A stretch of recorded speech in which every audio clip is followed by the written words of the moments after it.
Hi friends, పెద్ద వంకాయ పచ్చడి చూద్దామండి. ఇలా వంకాయ మొత్తం కడిగేసుకుని ఇలా ఆయిల్ రాసుకోవాలి, తడి లేకుండా చూసి.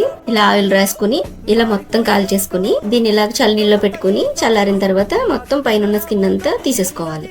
ఇప్పుడు ఒక బ్యాండీ పెట్టుకుని ఒక 2 స్పూన్ల ఆయిల్ వేసుకోవాలి. కొద్దిగా ధనియాలు, కొద్దిగా జీలకర్ర, ఒక 4-5 వెల్లుల్లి రెబ్బలు వేసుకుని ఇలా వేయించుకోవాలి. కొద్దిగా మినపప్పు, కారానికి సరిపడా పచ్చిమిర్చి ఇలా మొత్తం ఫ్రై అయిన తర్వాత ఒక 2 టమాటాలు, ఈ వంకాయ ఏదైతే ఉందో ఇది చిన్న చిన్న ముక్కల కింద కట్ చేసుకోవాలి. ఒక నిమ్మకాయ సైజ్ అంత చింతపండు, కాల్చుకున్న వంకాయ ముక్కలు కూడా వేసేసుకోవాలి. కొద్దిగా కొత్తిమీర వేసుకోవాలి.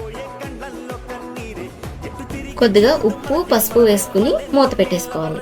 ఇప్పుడు ఇది చల్లారిపోయింది. ఇది మిక్సీ పట్టేసుకోవాలి మొత్తం.